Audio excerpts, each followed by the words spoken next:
السلام علیکم ورحمۃ اللہ وبرکاتہ۔ آج ہم آپ کے لیے لائے ہیں ایک چھوٹی سی پرانی کہانی کا عنوان ہے بمبار چڑیا، اور اسے آپ کے لیے لکھا ہے ابن فرید نے۔ ہائے ہائے ننھی میاں، ہائے چوں چوں، میرا گھر نہ برباد کرو، میں نے بڑی مشکل سے بنایا ہے۔ تالاب کے کنارے سے، ندی کے کنارے سے، کنویں کے کنارے سے گیلی مٹی چونچ میں بھر کر لائی ہوں، پھر اسے چھت کی کڑیوں میں چپکایا ہے، پھر اور لائی ہوں، پھر اور لائی ہوں، پھر پر تنکے اور چیتھڑے لائی ہوں، مٹی سے ان سب کو چپکایا ہے، تب کہیں جا کر یہ گھر بنا ہے، اور تم ظلم کر رہے ہو، غلہ مار کر توڑے ڈال رہے ہو۔ چوں چوں، نانا ایسے نہ کرو ورنہ پھر میں کہاں رہوں گی۔ ننھے میاں نے غلیل جیب میں رکھ لی اور بولے، تم تنکے اور پر کیوں چپکاتی ہو؟ پورا گھر مٹی سے کیوں نہیں بناتی؟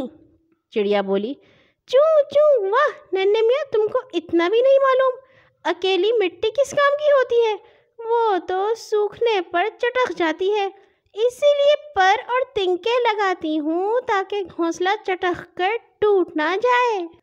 چڑیا چپ ہوئی تو ننھے میاں جانے لگے۔ ننھے میاں کو جاتے دیکھ کر چڑیا نے پکارا، کہاں چلے ننھے میاں، ایک خوشخبری تو سنتے جاؤ، تھوڑے ہی دنوں میں تم دیکھنا میرے یہاں بچے آنے والے ہیں، 2 ننھے ننھے بچے، ان کو تم اپنا دوست بنانا، ہم ان کو دانا چگائیں گے۔ ننھے میاں نے کہا، اور دودھ بھی پلاؤ گی؟ چڑیا ہنسی، چوں چوں چوں، جو انڈے دیتے ہیں وہ دودھ نہیں دیتے، اور جو دودھ دیتے ہیں وہ چارہ کھلاتے ہیں، اور جو دودھ نہیں دیتے وہ دانے کھلاتے ہیں۔ اچھا بتاؤ تو، کیا تم جانتے نہیں انڈے دینے والے کون ہیں اور بچے دینے والے کون ہیں؟ دونوں میں فرق کیا ہے؟ ننھے نے جواب دیا، انڈے دینے والوں کے پر ہوتے ہیں۔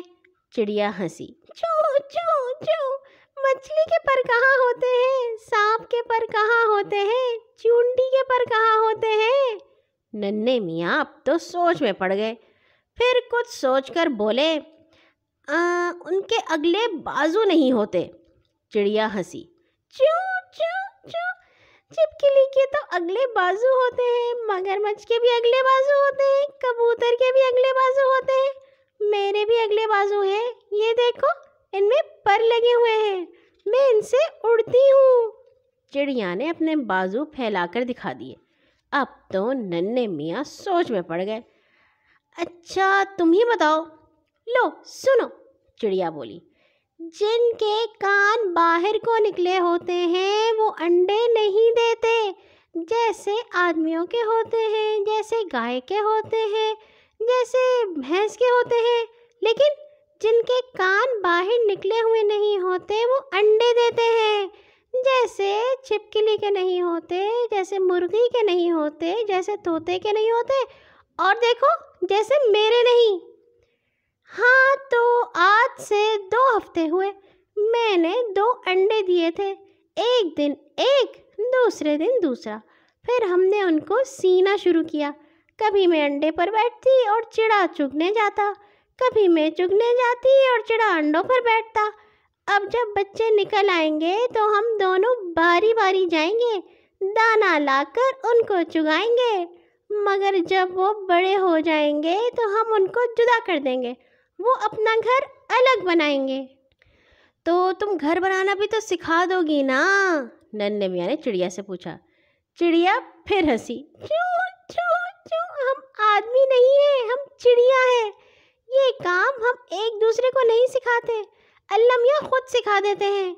اچانک ننھے میاں نے پوچھا، ارے ہاں، تمہارا نام ابابیل ہی تو ہے نا؟ ہاں، لوگ بمبار چڑیا بھی کہتے ہیں، چڑیا نے کہا۔ مگر ننھے میاں نہ سمجھے، بولے، ابا جان نے تو بتایا تھا بم ہوائی جہاز سے گرائے جاتے ہیں، جس جگہ بم گرتا ہے وہ جگہ تباہ ہو جاتی ہے، سب مکان وغیرہ کھنڈر ہو جاتے ہیں، پھر تم کیسے بم گرانے والی بن گئی؟